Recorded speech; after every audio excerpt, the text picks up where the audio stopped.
శరత్ గారు జాయిన్ అయ్యారు చర్చలో. శరత్ గారు నాకుతో గతంలోనే జరిగారు. 6 నెలల క్రితం చర్చ వచ్చినప్పుడే సిబిఐకి ఇవ్వాలి ఈ కేసు, ఫిట్ ఎనఫ్ కేసు, ఎందుకంటే చాలా ఇష్యూస్ ముడిపడి ఉన్నాయి, ఫోన్ ట్యాపింగ్ సిబిఐ మాత్రమే తేల్చగలదని గతంలో చెప్పారు. శరత్ గారు, ఇది నేను నా ఇంట్రొడక్షన్ రిమార్క్స్ లో ఫోన్ ట్యాపింగ్ 2.0 వెర్షన్ అని చెప్పాను. ఎందుకంటే 2 సంవత్సరాలు కంప్లీట్ అయింది, మళ్ళీ ఇప్పుడు కొత్తగా నోటీసులు అని చెప్తున్నారు. సో శరత్ గారు ఉన్నారా? శరత్ గారు అన్మ్యూట్ చేయండి, అన్మ్యూట్ చేయండి. యా చెప్పండి శరత్ గారు. ఎస్ నమస్కారం సార్. నమస్కారం. గతంలో మీరు సిబిఐకి ఇవ్వాలి అని అన్నారు, ఇప్పటికి కట్టుబడి ఉన్నారా? సార్ ఎప్పుడు కట్టుబడి ఉన్నాను. ఎందుకంటే టు మీ అంటే ఈ రేవంత్ రెడ్డి ప్రభుత్వం చేసేటువంటి ఈ వ్యవహారాలంతా ఉత్తగా బ్లాక్ మెయిలింగ్ తప్ప ఆయన వల్ల ఏం జరగదు sir. It's good for nothing. Actually రాష్ట్రానికి సంబంధించిన ఏ అంశంలో కూడా ఆయన క్లారిటీ లేదు. అంత ప్రతిదీ బ్లాక్ మెయిలింగ్, ప్రతి దాన్ని ఒక చీప్ పొలిటికల్ దానికి వాడుకోవడం తప్ప ఇంత పెద్ద అంశం. It was an invasion on the privacy of an individual. It was such a horrible thing, అసలు మోస్ట్ హీనియస్ అఫెన్స్. వ్యక్తుల జీవితాలతో ఆడుకున్నటువంటి వ్యవహారాల్లో కూడా ఇంత చైల్డిష్ గా సీఎం బిహేవ్ చేస్తాడని మనం అనుకోలేదు సార్.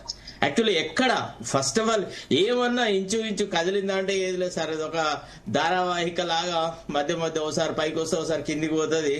ఇదంతా ఎట్లా ఉంటుందంటే గాలిపటం కిందికి మీదికి గోతాలు తిన్నట్టుగా వ్యవహారాలు జరుగుతాయి తప్ప ఎక్కడ ఏం లేదు సార్.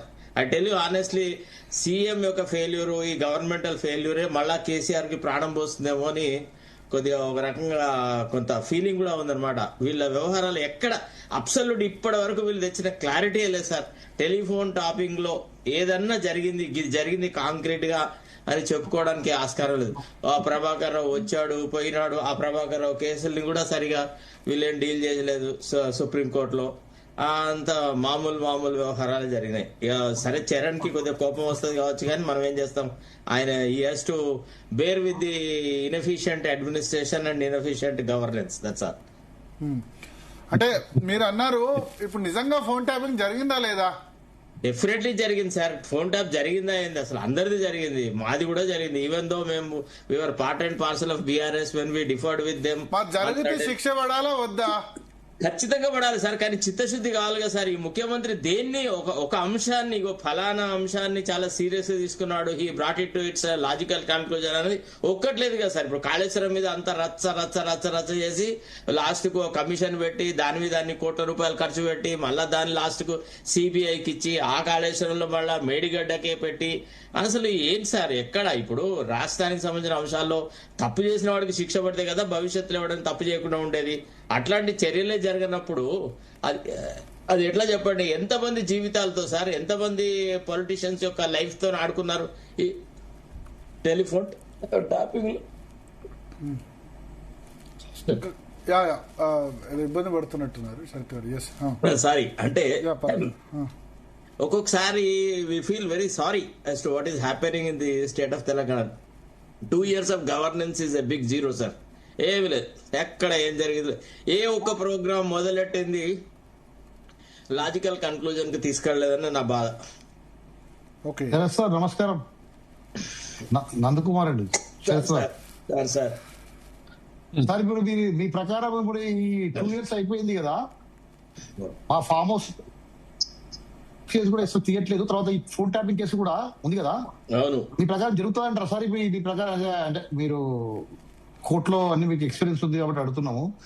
లాస్ట్ కి బలయ్యేది ఎవరు సార్? ఏదో ఒక ఆఫీసర్ బలైపోతారు తప్ప అల్టిమేట్ ఎక్కడ ఇప్పుడు నా హోటల్ ధ్వంసం చేసే విషయంలో జిహెచ్ఎంసీ ఆఫీసర్ కంటెంప్ట్ పడ్డదండి, లోకేష్ కుమార్ గారికి, అరవింద్ కుమార్ గారికి, అందరికి. ఆ చేయించింది ఎవరు అందరికి తెలుసు, కానీ కంటెంప్ట్ పడ్డది ఎవరికి? ఆఫీసర్లో కంటెంప్ట్ పడ్డది. వాళ్ళు వచ్చి రిక్వెస్ట్ చేస్తున్నారు, సార్ మాకు తప్పైంది సార్, మేము సండే రోజు ఇంట్లో కూర్చున్నాము, ఇట్లా మున్సిపల్ మినిస్టర్ కేటీఆర్ గారు ఆర్డర్ ఇచ్చారు మాకు నా హోటల్ ధ్వంసం చేసేయమని చెప్పారు నాకు. కానీ వేర్ ఇస్ ద ఎవిడెన్స్ అండి? ఎవిడెన్స్ ఉంది ఎవరు? అల్టిమేట్ గా జిహెచ్ఎంసీ అధికారులు బలైపోయారు. జెడ్సీ అనుకోండి, కలెక్టర్, కమిషనర్ అనుకోండి, వాళ్ళు బలైపోయారు. సో వాళ్ళు వచ్చి కోర్టుకు వెళ్ళి అంటే ఇంత చదువు చదువుకొని ఐఏఎస్ ఐపీఎస్ చేసుకొని ఎవరో ఈ వీళ్ళ మాట విని రేపు పొద్దున వాట్ ఎవర్ కంటెంట్ అయినప్పుడు వీళ్ళే కదా బాధ్యత సార్. అట్లే ఈ రోజు కూడా సేమ్ ఈ ఫోన్ ట్యాపింగ్ కేసు కూడా అల్టిమేట్ గా ఆగేది ఇక్కడే సార్, ఆఫీసర్ దగ్గరనే అంత తప్ప రాజకీయ నాయకులకు వెళ్ళదు. ఎందుకంటే రాజకీయ నాయకులు ఎక్కడ కూడా రిటర్న్ గా ఇక్కడ కూడా ఇవ్వరు, అన్ని ఓరల్ ఆదేశాలే ఉంటాయి. నందకుమార్ గారు, చేస్తారు సార్. మీరు నన్ను కలిసినప్పుడు కూడా మీకు ఏం చెప్పాను సార్? ఏం జరుగుతుందని చెప్పాను, ఇదే చెప్పాను. ఏం జరగదు సార్, అంతే అంతే. ఎప్పుడు చెప్పినా నేను మీకు మాట ఎప్పుడో ఫస్ట్ లో బిగినింగ్ లో కలిసినప్పుడు చెప్పిన ఏం జరగదు, పెంట జరుగుతుంది, రేవంత్ రెడ్డి ఏం చెయ్యడానికి కూడా చెప్పానా లేదా మీకు? ఇప్పుడు మీ ఉద్దేశంలో శరత్ గారు ఫోన్ ట్యాపింగ్ ఎవరు చేశారనుకుంటారు? ఎవరి ఆదేశాల మేరకు చేశారు? పొలిటికల్ అడ్మినిస్ట్రేషన్ చేసింది, పాలిటీషియన్స్ చేసినారు. ముఖ్యమంత్రి నేతృత్వంలో కొంతమంది వ్యక్తులు వాళ్ళ వ్యక్తిగత సామ్రాజ్యాన్ని కాపాడుకోవడానికి వాళ్ళ రాజకీయ ప్రత్యర్థులు అందరిని బలి చేసినారు, అందరి జీవితాలతో ఆడుకున్నారు. అది చాలా హీనియస్ క్రైమ్ సార్. ఒక్క విషయం సార్, ఇలా అంటే ఇప్పుడు శరత్ గారు చెప్పింది, నందు గారు చెప్పిన దాంట్లో దీన్ని బట్టి నాకు అర్థమయ్యేది ఏంటంటే, ఈ కేసీఆర్ గారి మీద వీళ్ళు ఏం మాట్లాడినా కూడా లీగల్ గా కేసీఆర్ గారు దొరకారు, అధికారుల వరకే పరిమితం అవుతుంది. కేసీఆర్ గారిని ఇప్పుడు వీళ్ళు మాట్లాడడం అంటే నేను అనుకుంటున్నా, మీరు మాట్లాడినది బట్టే శరత్ గారు. కాబట్టి రాజకీయంగా దీన్ని వాడుకొని వదిలిపెట్టడం తప్ప దీని నుంచి రిజల్ట్ రాదు. పొలిటికల్ బాసెస్ ప్రూవ్ చేయొచ్చా శరత్ గారు? పొలిటికల్ బాస్ ఎందుకు ప్రూవ్ చేసాం కదా సార్? ఎందుకు ప్రూవ్ చేసాం కదా సార్? ఇప్పుడు వాళ్ళ ఫైల్ నోటింగ్స్ ఏమి ఉండవు కదా, ఫైల్ నోటింగ్స్ ఇంటెలిజెన్స్ ఇప్పుడు ఒక విషయం సార్, ఒక అఫీషియల్డమ్ లో, ఒక ప్రోటోకాల్ లో ఒక సిస్టమ్ ఎట్లుంటుందంటే, the governance is run on the basis of return instructions. అవును. ఇప్పుడు ఏ ఆఫీసర్ కి ఏం అప్లికేషన్ ఉండే, కేసీఆర్ ఎట్లా చెప్తే అట్లా వేట కుక్కలాగా ప్రతిపక్షాల మీద ప్రత్యర్థుల మీద పడడానికి?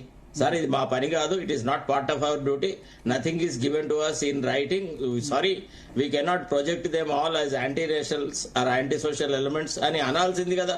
ఈ ఐఏఎస్ ఆఫీసర్లు, ఈ బుద్ధి లేని వాళ్ళందరూ ఎందుకు అట్లా చేసినారు అనేది ఏమైనా అర్థం ఉందా సార్? అంటే ఒక్కొక్కడు కోట్లు దండుకున్నారు తెలుసా మీకు ఈ ఆఫీసర్లలో కూడా. ఇప్పుడు ఈ రాధాకృష్ణమూర్తి గాని, ఈ ప్రభాకర్ రావు గాని, ఇట్లాంటి వాళ్ళందరూ, ఆ కులపోళ్ళందరూ మొత్తం రాష్ట్రాన్ని ఇట్లా దండుకోవడం అంటే దండుకున్నారు. ప్రభుత్వం పేరు మీద కొంత చేసినారు, వాళ్ళ వ్యక్తిగత ప్రయోజనాలకు వాళ్ళు వాడుకున్నారు. తర్వాత చాలా మందిని ఫోన్ ట్యాపింగ్ ద్వారా బ్లాక్ మెయిల్ చేసేసి వాళ్ళ దగ్గర కోట్ల రూపాయలు సంపాదించినారు సార్ వీళ్ళు. ఏదో మామూలుగా జరగలేదు ఈ వ్యవహారాలన్నీ. దీంట్లో అసలు యాక్చువల్లీ చిత్తశుద్ధితో కనుక ఒకవేళ గవర్నమెంట్ చేసి ఉంటే చాలా సెలబ్రిటీస్ వాడుకున్నారు, సెలబ్రిటీస్ కూడా వాడుకున్నారు అని అధికారులే చెప్తున్నారు. కరెక్ట్. చాలా రకరకాల అంటే సెలబ్రిటీస్, సరే అది మనం డైరెక్ట్ ఎవిడెన్స్ లేకుండా ఏ సెలబ్రిటీ, పోలీస్ అధికారులు చెప్తున్నారు, వాళ్ళు చెప్తారు, సరే వాళ్ళు చెప్తున్నారు, మరి వాళ్ళని అడగాలి కదా. మరి మీరు Bharat for a better part of it, ఇప్పుడు నోటీస్ ఈటెల రాజేందర్కి ఇచ్చారు, బండి సంజయ్కి ఇచ్చారు, ఆ సినిమా వాళ్ళకి ఇచ్చి నోటీస్ ఇచ్చి పిలిస్తే అప్పుడు రమ్మనిస్తే వాళ్ళు వస్తలేరు. కాంట్రాక్టర్లకు, బిజినెస్ పర్సన్స్ కు, వాళ్ళకి సినిమా వాళ్ళు వస్తలేరు అని చెప్పారు సార్. ఇక్కడ ఒక విషయం ఒకటి చెప్పిన తర్వాత చరణ్ నువ్వు ఇంటర్ఫేర్ గా, ఇప్పుడు IG Prabhakar Rao has retired అండి. After retirement also he was continued as IG intelligence. మేము బక్కా జడ్సన్ తో కేసు వేసేసి intelligence wing cannot be headed by retired fellow అని మేము ఛాలెంజ్ చేసిన తర్వాత ఆయనని he is replaced by Anil Kumar. ఆ తర్వాత ఇతన్ని ఓఎస్డీగా చేసినారు. ఒక ఆఫ్టర్ ఆల్ ఒక రిటైర్డ్ ఆఫీసర్ మాటల్ని మిగతా పోలీస్ యంత్రాంగం అంతా ఎందుకు వినదండి? ఎందుకు వినాల్సిన అవసరం ఉన్నది? ఆనాడు వాళ్ళు ఎదురు తిరిగేది ఉండే, no it is not part of our job, we won't do that, it is none of our business, it affects our integrity also, we have to sustain in the department for such a long time అని చెప్పద్దా? ఎవ్వడు ఒక్కడన్నా అసలు self respect తో నిలబడ్డాళ్ళు లేరు. అంటే if you are asked to bend, they have decided to crawl. L K Advani చెప్పినాడు కదా, అట్లా వీళ్ళు అంబాడినారు ప్రభుత్వం ముందడ వీళ్ళ వ్యక్తిగత ప్రయోజనాల కోసం అని చెప్పేసి. సో ఇది ఏంటంటే ఏ ఇష్యూలో కూడా సీరియస్నెస్ లేదు sir. What I find is that Revanth Reddy is flippant. First of all basically he doesn't have an idea about what is what. ఒక అంశంలో రాష్ట్ర ప్రయోజనాల కోసం కాకుండా కనీసం భవిష్యత్తుకు మార్గదర్శకంగా ఉండడానికి గాను రాజకీయ ప్రత్యర్థులను ఇట్లా చెరబట్టకూడదు, ఇంత నీచంగా రాజకీయాలను వాడుకోకూడదు, ప్రత్యర్థులను దెబ్బకొట్టకూడదు, ప్రజాస్వామ్యం ఇంకో రకంగా ఉండొచ్చు, ఒక హెల్దీ కాంపిటీషన్ ఉండాలి, హెల్దీ రిలేషన్షిప్ ఉండాలా అనే ఆలోచన చేయలేదు సార్. కేసీఆర్ కు టీఆర్ఎస్ కు ప్రత్యర్థులందరూ శత్రువులే. అది ఎట్లా సార్? అది ప్రజాస్వామ్య స్ఫూర్తికే విరుద్ధమైనటువంటి అంశం. ఇప్పుడు ప్రత్యర్థులుగా ఉంటాం మనం చాలాసార్లు. ఇప్పుడు వేణుగోపాల్ గారితో నాకు చాలా విషయాలలో భేదాభిప్రాయాలు ఉంటాయి. వారు నన్ను కండెమ్ చేస్తారు, నేను వారిని కండెమ్ చేస్తాను. But it doesn't mean that our self respect for each other or our mutual respect for each other will deplete. ఇవాళ ఇదేందండి ఇట్లా ఎట్లా తయారైందంటే కేసీఆర్ టర్మ్ లో ఎవడన్నా నీవు ప్రతిపక్ష నాయకుడితోనో లేకపోతే ఇతర వ్యక్తులతో మాట్లాడితే చాలు వాడిని అనుమానించడం అనేది ఒకటి స్టార్ట్ అయింది.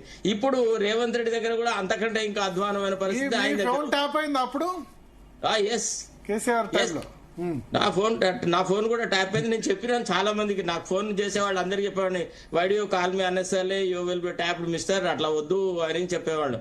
అంటే యాక్చువల్ ఏంటంటే మేము అప్పుడుగా శరత్ గారు ఇప్పుడు కూడా అవుతున్నాయి. ఎప్పుడైతుందా మీ ఫోన్? ఇప్పుడు చాలా మంది చెప్తున్నారు. నాకైతే ఐడియా లేదు, ఎందుకంటే నా ఫోన్ ట్యాప్ అయినట్టయితే నాకు ఎక్కడ అంటే అట్లా తెలియలేదు. జనరల్ మీద ఒక్కటైనా అంటలేదు, ఇప్పుడు కూడా కనెక్షన్స్ జనరల్ శరతన్న గతంలో ట్యాప్ అయినట్టు ఎట్లా తెలిసింది, ఇప్పుడు ఎట్లా తెలుస్తలేదన్నా? దానికి ఏమన్నా శాంటిటీ ఉన్నదన్నా? మీరు మాట్లాడేదానికి ఏదన్నా మీకు అడ్వకేట్ కదా, మెసేజ్ మీరు అన్నారు ట్యాప్ అయితే లేదని మీరే అంటున్నారు. అన్న నేను ఇప్పుడు ట్యాప్ అవుతులేదని నేను అనలేదు, ఇప్పుడు ట్యాప్ అవుతులేదని, నా ఫోన్ ట్యాప్ కాలేదన్నా తప్ప ఇప్పుడు ఫోన్లే ట్యాప్ కాలేదని నేను అనలేదు. మీరు అనవసరంగా మీ బీఆర్ఎస్ భావజాలం అంతా నా నోట్లో గతంలో ట్యాప్ అయింది నా ఫోన్ అని మీరు అన్నారు. 100%. నేను సార్ మీకు తెలుసో తెలియదో విజయ్ కుమార్ గారు, నేను I was special government పీడర్ for home and revenue ఉంటే విన్నారా. నాకు ఎంతో మంది పోలీస్ ఆఫీసర్లు ఇప్పుడు మీరు మీ దగ్గర ఇప్పుడున్న ప్రజెంట్ సెటప్ లో వాళ్ళు కూడా వాళ్ళందరితో నేను కలిసి పనిచేస్తాను. నాకు వ్యక్తిగతంగా నాకు అనుభవం ఉండేది. అన్ని విషయాలు మా వాళ్ళే మాకు చెప్తారు. మన ఇంటిగ్రిటీతో డిపార్ట్మెంట్ కి సేవ చేసినప్పుడు మనల్ని ప్రొటెక్ట్ చేసేటువంటి బాధ్యత కూడా డిపార్ట్మెంటే తీసుకుంటది. చాలా మంది పోలీస్ ఆఫీసర్లు కంటికి రెప్పలా కాపాడుకునే వాళ్ళు నన్ను, ఎందుకంటే because the service that I have done. నేనేం లంచాలు తినలేదు, లుచ్చా వ్యవహారాలు చేయలేదు, ఏ ఆస్తులు సంపాదించలేదు, ఏం చేయలేదు. కాబట్టి I could maintain my integrity. అంతేందుకు నందకుమార్ గారికి తెలుసు కదా, సార్ నా దగ్గరికి వచ్చినాడు కదా, సార్ ఇట్లా ఉంది ఇది అంటే నేను మొదటే చెప్పినాను, నందకుమార్ గారు మీ డబ్బులు వృధా చేస్తారు, మిమ్మల్ని వాడుకుంటారు, ఆర్థికంగా మిమ్మల్ని బలహీనపరుస్తారు తప్ప మీకు ఏం ప్రయోజనం ఉండదు అని చాలా ఎప్పుడు ఫస్ట్ లో చెప్పిన రేవంత్ రెడ్డి. మరి ఇప్పుడు ఏం చేయాలి సార్? మరి ఇప్పుడు మీరు అంటారు కదా, సిబిఐలో కూడా చాలా